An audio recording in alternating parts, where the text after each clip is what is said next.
We chose Chunox, Belize, because we fell in love with the village when we went there 7 years ago to build dome houses after the hurricane. This is the home of the Garcia family. We identified them on our first trip out here as a really good candidate for us to build one of these monolithic eco-domes. It's a concrete shell that just offers a much better dwelling than what they typically live in, which is just mattresses under corrugated steel. They get wet and dirty. So we built this for them about 7 years ago. Can you share? You're welcome. You're welcome. You drop the baby chicken right here, grind it up into chicken nuggets. This is a pretty typical well out here. They're really just gaping holes in the earth, and there's a lot of problems associated with them. They're super easy to become contaminated if an animal fell in there. They're not safe, and so what we aim to do is create sustainable, safe, clean water sources that anyone can have. We're actually pumping water down. This is our swivel, this is our telly bar, and our drill string is 20, 30, 50 feet or meters below the ground. The lack of clean water in Belize in general is a huge, huge problem. But there's such a simple solution, and that is the village drill. This drill can be taken and used all over to dig 30, 40 wells, and each well can provide clean water for enough people at one school, 150 to 200 people.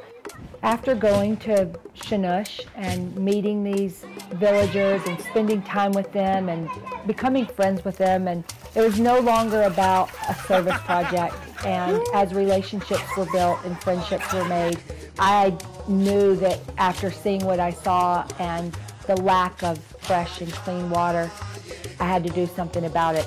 Life's going to become better for our students, happier families, and the school will be a better place for them.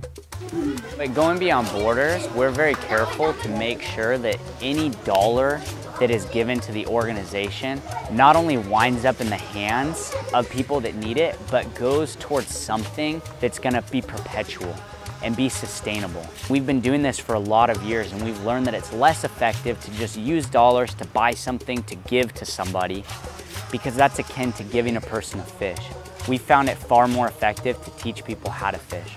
And so we take donation dollars and we invest them into projects that empower people, that help them understand entrepreneurship and perpetuity, and we put them in a position where they can then take on the solution themselves.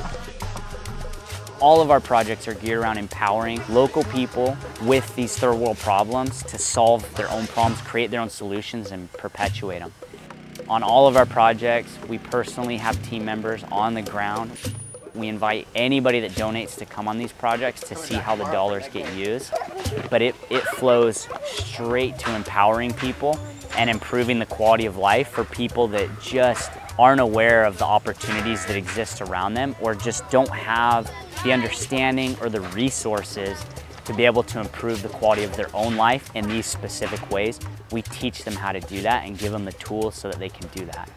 I'm thankful to God and thankful to them that we are actually working through that process. And at the end, I am expecting that we are going to have good drinking water for our students, our families, and even our community. Honestly, we're not trying to save the whole world. We're just going to start in Chunox, Belize, and we're going to create a self-sustainable community, one drop at a time.